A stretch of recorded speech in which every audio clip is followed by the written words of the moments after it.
Hello and welcome to the Leadership to Wealth podcast. I'm Neil D'Souza, your host, and I'm here to let you know that we are slightly changing our format. We are taking the most high value moments of each conversation we have on the podcast and putting those into the audio version, which you're about to hear. You can get the entire conversation on our Leadership to Wealth YouTube page. So you can catch the rest there when you go and subscribe. Thanks for being a listener of Leadership to Wealth and enjoy this episode.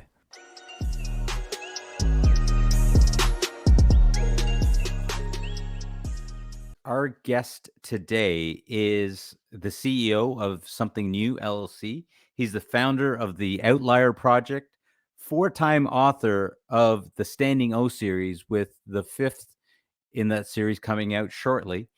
And he's got a record 7-time winner of the American Business Award for Innovation, being the best talent acquisitions company in the country. If you want to learn how to build a team, how to get the right people into your organization, you need to listen to our guest today, Scott MacGregor. Scott, you, as we mentioned, you've done a lot of different things, but right now your main focus is something new and talent acquisition. Can you tell us a little bit about your company? Yeah, something new. Really, like any entrepreneurial journey, I solved my own problems. So I was a chief revenue officer. At 29 years old, I got an opportunity to be a chief revenue officer, which when you're 29, you're like, wow, that sounds pretty cool.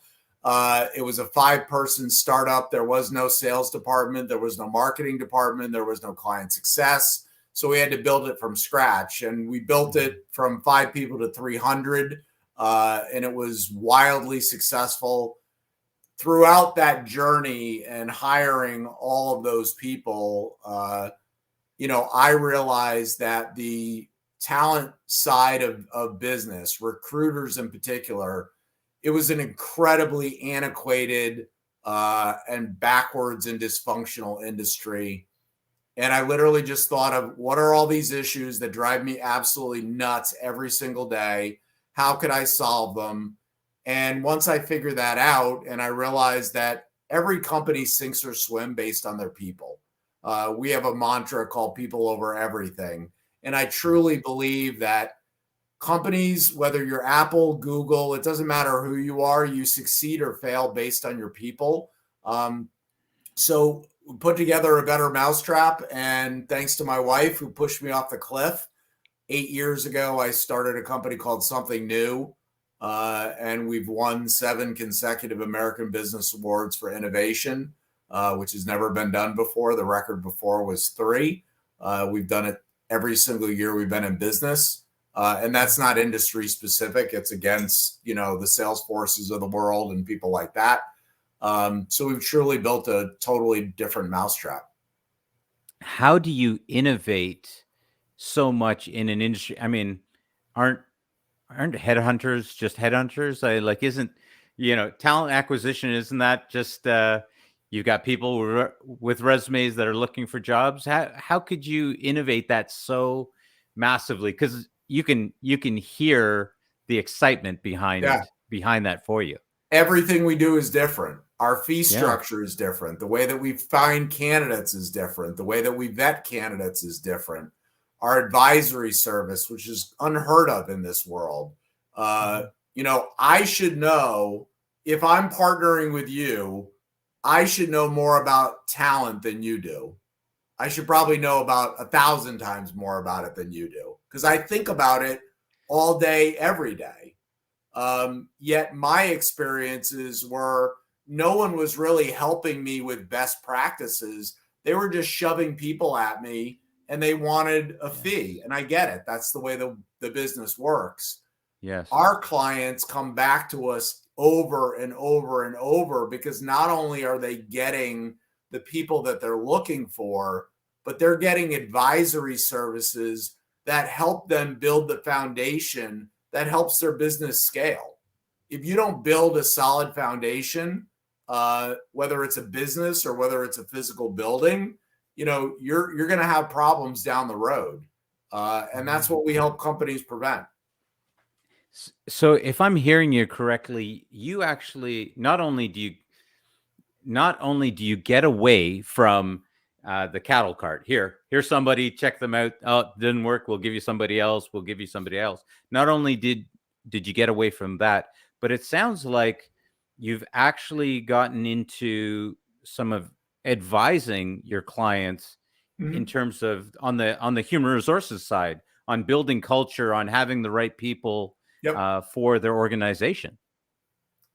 Most people have absolutely no idea how to do talent acquisition, onboarding, and retention the right way. Like no clue.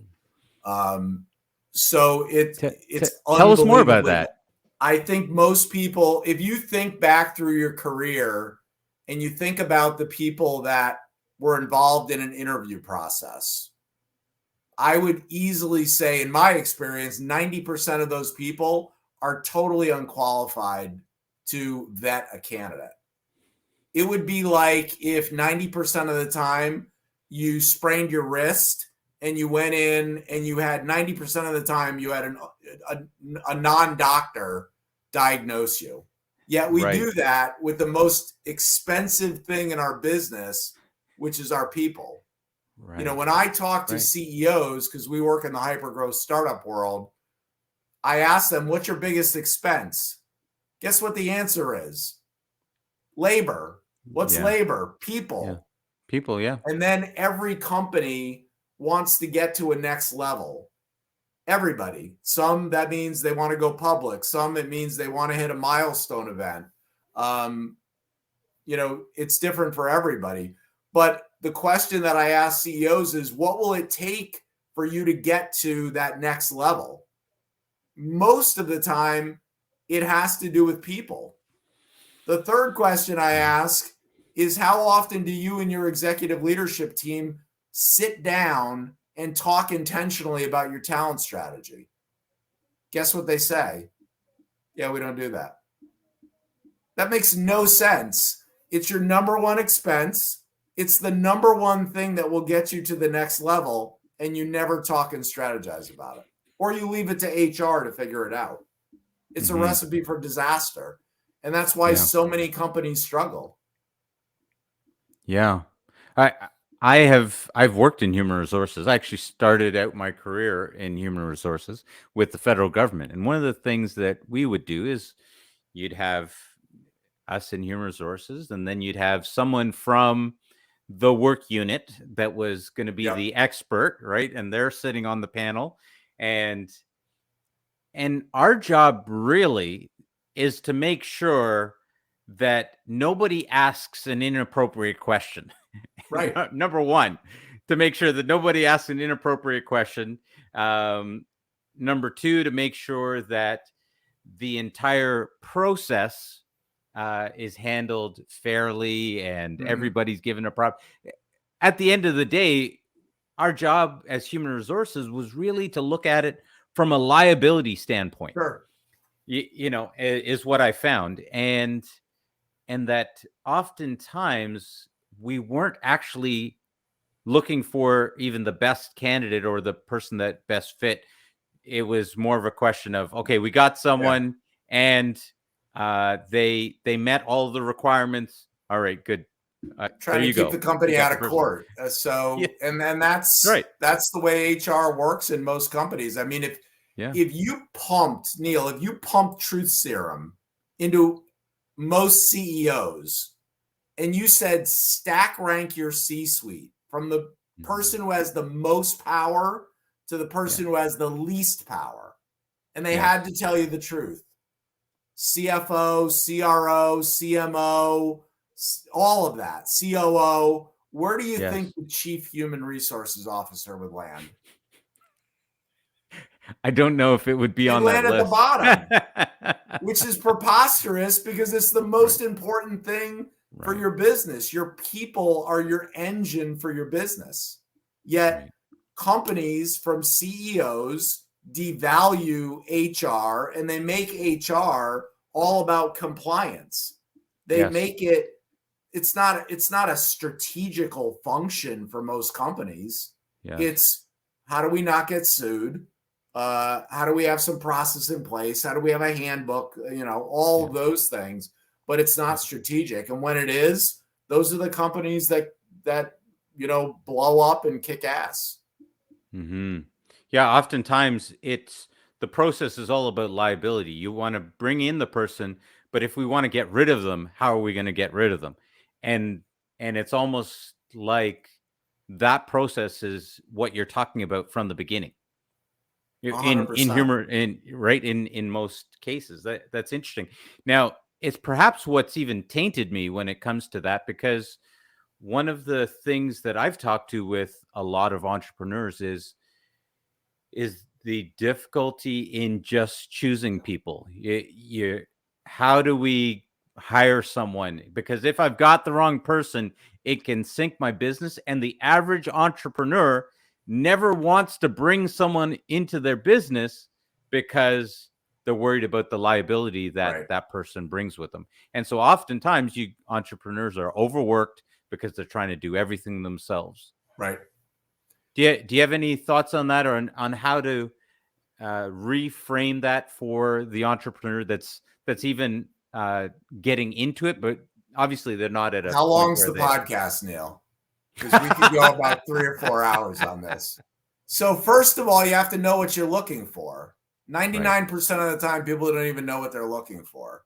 Right. And then if you know what you're looking for, you have to figure out a way to scorecard people to those measurements. And too often, people are over-indexing or under-indexing on things. So for instance, something that's over-indexed on, in other words, it's given way too much weight, is where somebody went to school, their education. It's proven time and time again, it's almost meaningless when it comes to, will that person be a productive part of our organization? Yet people go, wow, they went to Harvard or they went to McGill or whatever. So they over-index on that. That has very, very little correlation between that and whether they're going to be productive. If you ask people, what are you looking for? You'll hear years of experience, industry knowledge, Rolodex, things like that. What you don't hear is work ethic, determination, resiliency, all of the things that truly make up a great employee. So you have to identify those things. You have to put them into a scorecard. You can't value everything the same way. And then you have to take action, and you have to have qualified people looking at the same person. So this is an exercise that we do with companies. If I said to you, Neil, how many people are going to be involved in the vetting process? And you said 4. Okay, who are they? Billy, Susie, Bobby, and Sally. Great. What do they do? Fine. If I put those people in separate rooms and I said, what are you looking for in this position? Guess what I would get? Completely different answers.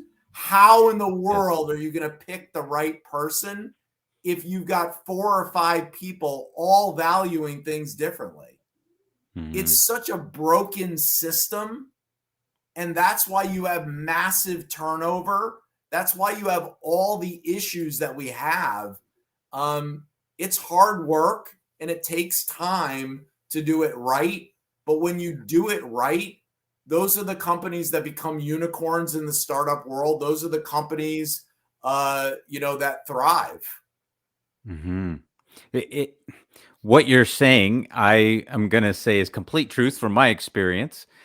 Because one of the things, again, this was many years ago, that working in human resources, but one of the things that I used to see more often was people would look for the person that had the most experience, and was like, when I used to work with Revenue Canada, right? Our form of the IRS. Yep. And they would hire the person that had the most experience auditing files, and who's our go-getter? Well, that's the guy, right? He was the best. And they would make him the manager. He'd become the supervisor. And what they found was the best auditor, the guy with the most experience that had all of this stuff, was always the worst manager because he was great with the numbers, but he was terrible with people. And there was something to recognize that the process didn't take that into account. That you're looking for someone that's going to be a fit for what exactly it is that you want them to do. It's like assuming that your quarterback is going to be a great head coach.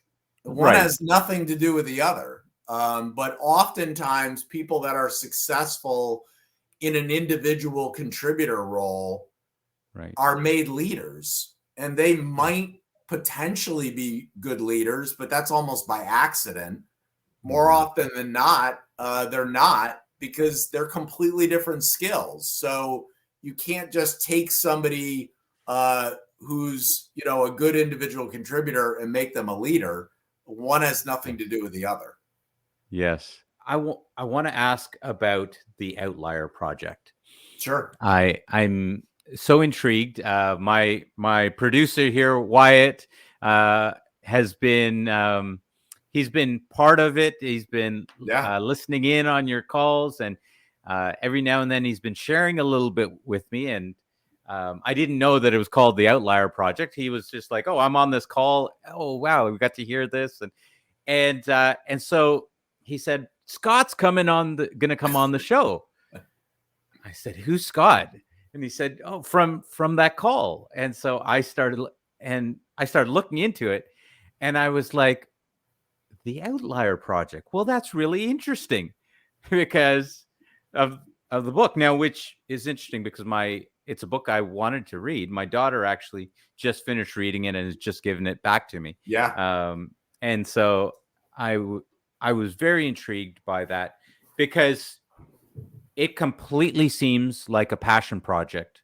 It's it seems completely out here for you in what you're doing. Can you tell us a little bit about the project and and your heart behind it? Because I can, Yeah. as I was reading about it, I could read nothing but heart coming out from me, like passion from you about it. It is a passion project for me. So it's a private membership community. I started it about a year, almost 2 years ago. We have about 500 members in 29 countries. Oh, We have a belief that anybody can be ordinary, but we all have the power to choose to be extraordinary. It's a choice. And being extraordinary sometimes is being exposed to other extraordinary people. So the calls that Wyatt's probably been talking to you about are the Legend series calls that we have, where we have literally. So the first person I asked was the person who wrote the foreword to my first book, Coach Dick Vermeil, who just got inducted into the Hall of Fame. I said, "Coach, will you come on and will you talk about team building and culture?" Because I think from a football perspective, you did it as well as anybody in history. And we can take a lot of those same principles and apply them to our lives and apply them to our business. So he was our first guest. That was almost 2 years ago. And since then, we've had everyone, Navy SEALs, Hall of Famers, Olympians, tons of gold medalists, New York Times bestsellers. So we try to give our membership exposure to these people in a unique way. So they actually have access to them. So we do a format where it's not a podcast. I mean, podcasts are great. I love podcasts. I love your podcast. I listened to your podcast with Dana Cavallio, who's actually one of the legends that we brought on and is a great friend of mine. Podcasts are great, but they're not interactive. Nobody's going to get to know me other than they'll know about me. But they're not going to have an ability to communicate with me. They can offline. But that's what we do in these Legend Series calls. We're bringing in iconic people, people that most people would never, ever get exposure to in their life. and we're letting them have conversations with them, ask them questions directly, and then build those relationships offline if that's what they want to do. I mean, we've seen tons of members develop great relationships with the people that we bring on. In some cases, we've seen them do business projects together, which is pretty cool to see.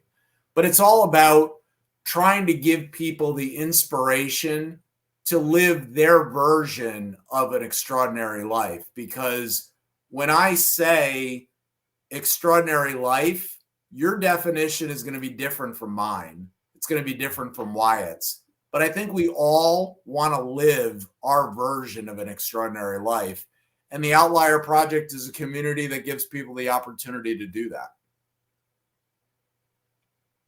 That's brilliant. It's brilliant. I actually didn't know that you accepted members until I started researching it because of this interview.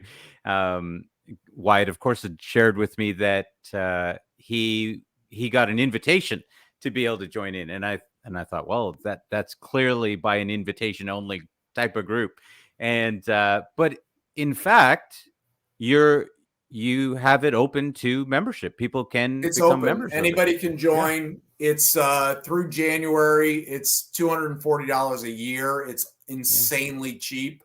Part of the proceeds go to a nonprofit called the Look for the Good Project.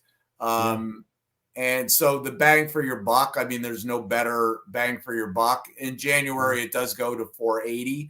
But when people sign up, they're locked into whatever price they pay for life. So if eventually the Outlier Project is $1,000 a year, people that pay $240 are going to pay $240 forever.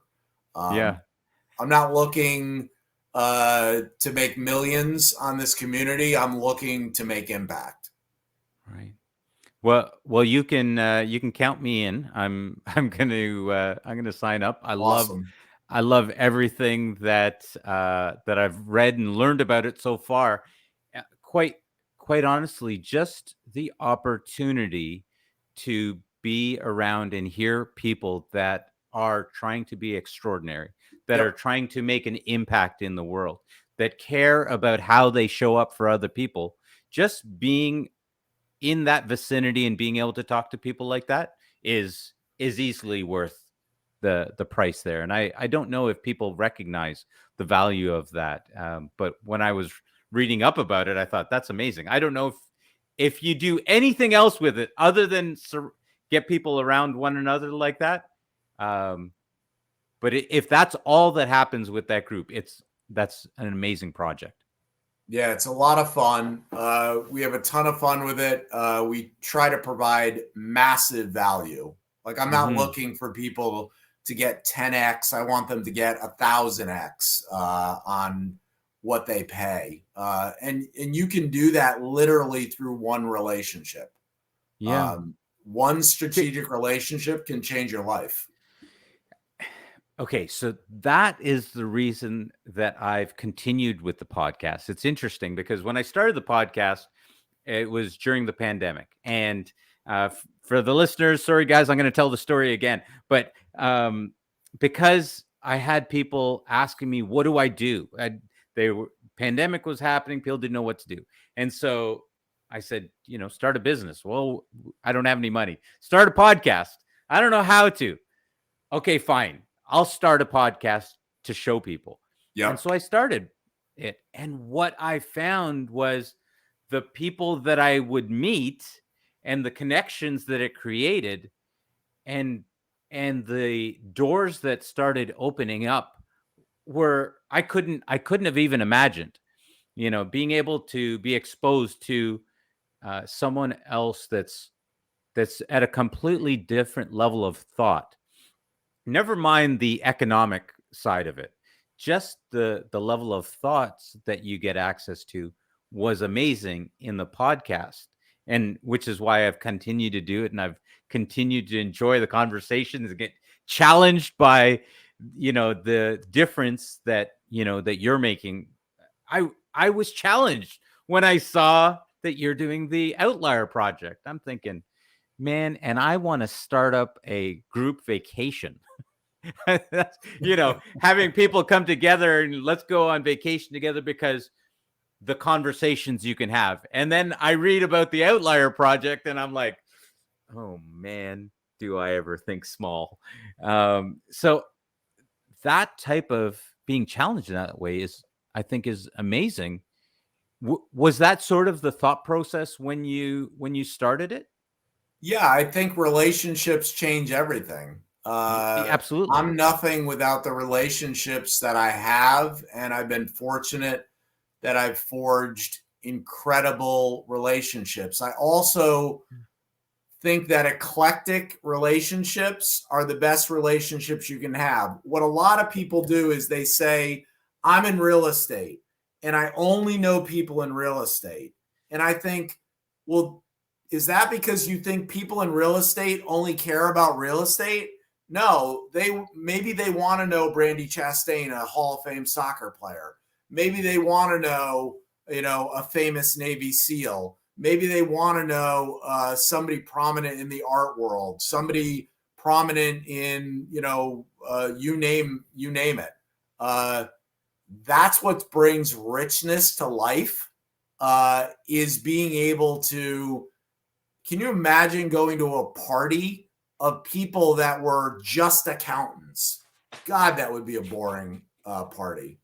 Or you can insert anything. Sorry to accountants, but if you go and it's an eclectic group of people, and some people are best-selling authors, and some are entrepreneurs, and some are Olympians, and some are pro athletes, and some are in the art world, and some are celebrity chefs, like that's a pretty cool party. That's the party we throw 88 times a year. Wow.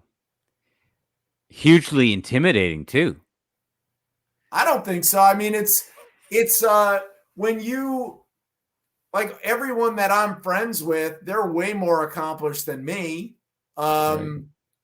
I get inspired by them. I learn from them. I'm not trying to, I may aspire to do something that they've done. But they just inspire me. So that's, building relationships is everything. Absolutely. I've shared this with people, is that when you're not intimidated by the people that you're hanging around, there's something wrong.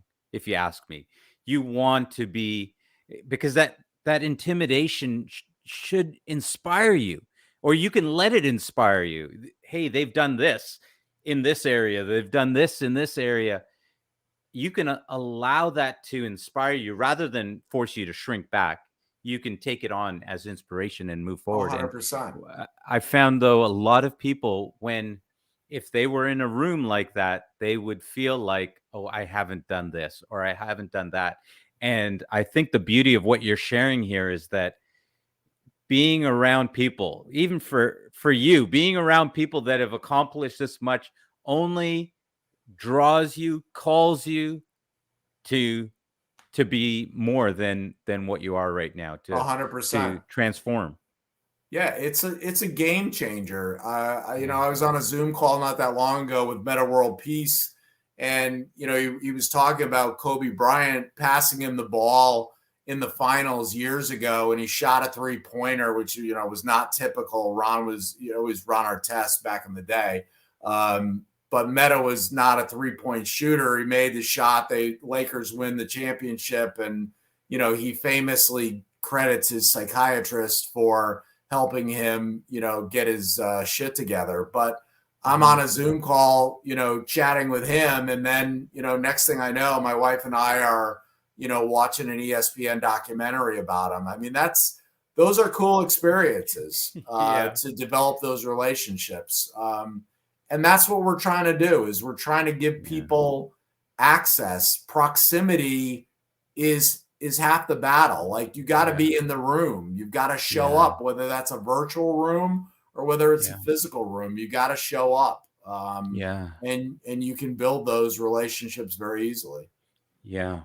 I for the listeners, I really want to share this, because one of the things I remember when I heard from Kobe Bryant, as you mentioned, Kobe Bryant. He talked about his training schedule, and he talked about how he'll come in early and he'll start training, and then, and I think Chris Bosh had even said this. He thought he was going to get in early. Meanwhile, Kobe had already been in, trained, and then was getting breakfast. And he talked about being able to get those reps in, the number of reps that he could get in there. And I thought, okay, well, I'm not a basketball player, but I can apply that type of thinking to my business. I can apply that by I might not be able to control the level of talent that I'm up against, but I can control the number of reps that I take. And 100%. and so I hope that people are hearing what you're sharing, in that you can literally steal from someone else's mindset. You can learn from someone else's Sure. mindset when they share, and be able to, because we talk about uh, short making the shortcut to building wealth, right? Mm-hmm. It was what we try to share, and what you're sharing right now is probably the number one lesson out there. You can shortcut that path to building wealth just by being around people that have already gone ahead of you. 100%. Yeah. It's the old, your net worth is your network, Yes. is very true. Yes. And most people's network is, a connection on LinkedIn, but they don't know who the heck that person is. Yes. If they're not in my phone, if I can't call them or text them and they're not happy to hear from me, that's not a relationship. Right. And you can build those, and it's like a snowball going downhill when you start to get access to people that have done extraordinary things. Okay, so Scott, clearly you have a passion for the Outlier Project, and completely it's in your wheelhouse, for something new in talent acquisition. And what are you, as we're coming up to the end of 2022, what are you really looking at for 2023? Excited about, passionate about, want to share with people? Very excited about continuing to help our clients grow their business through smart talent strategy. I'm extremely excited. I've got book number 5 coming out probably first quarter of next year. 100% of the proceeds go to charity, so I'm excited about that. It's called Standing O Honor. And then we've got a huge retreat coming up in October. We're going to have 3 legends there for 4 days. It's at the number 1 resort in the Northeast, top 100 in the world. So we are in the phases of, we're 50% sold out already with almost a year to go. So it's going to be an unbelievable, one-of-a-kind experience for the 25 people that sign up. So those are kind of some of the big things we're working on. Yeah. Can I ask a question about that? What's the secret to throwing a great event like that? Make it unique. So I will tell you, I told Wyatt this before, it's the most unique event that's being put on, period. I'll tell you why. You can go to a conference with 1,000 people and see somebody on stage. It's great. I'm all for that. You'll learn. I'm a big believer, always be learning, but you're not developing a relationship with that person on the stage.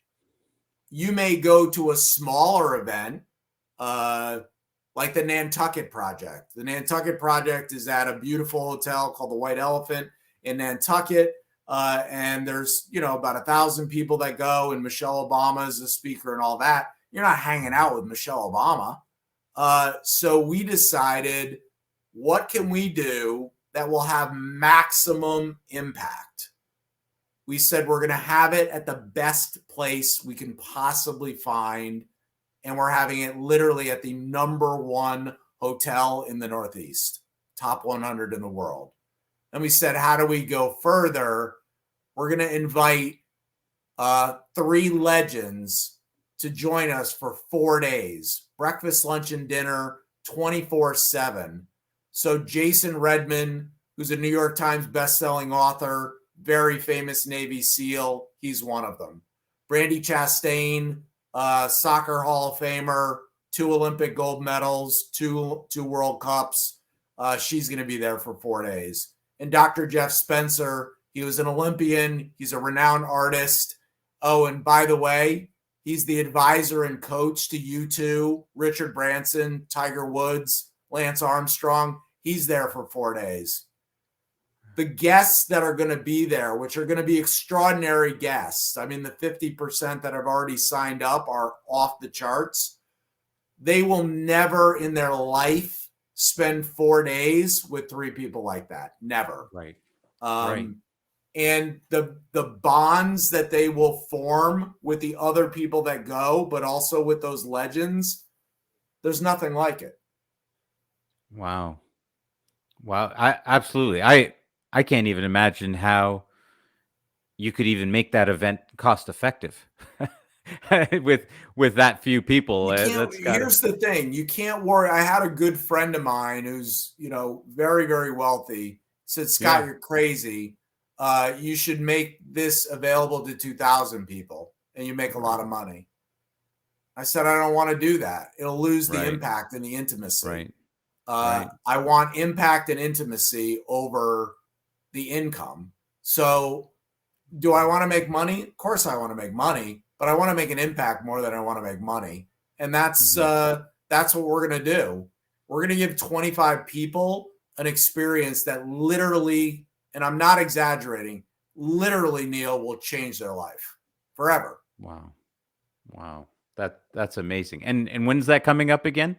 It's October 2nd through the 5th. Oh, wow. Phenomenal. Guys, we'll put links available in the show notes to that event, as well as to the Outlier Project and to Something New as well, so that people can. Is there anywhere else that people can get a hold of you, Scott? I know you love LinkedIn, by the way. LinkedIn is my jam. So it's just where it makes sense to be. So send me a message. Send me like a personal message, and I'll connect with you. I'm at the whatever that stupid limit is that LinkedIn does. But I can call stuff out, and send me a message on LinkedIn. I'm thrilled to get to know people. I'm on Instagram as well. But this has been a lot of fun, Neil. I appreciate it. Thank you. Thank you so much, Scott, for coming on. And guys, Leadership to Wealth Nation, please go out, check out Scott and all the different places, and please message him on LinkedIn. Scott, thank you so much for coming on the show. Thanks, Neil. I appreciate it.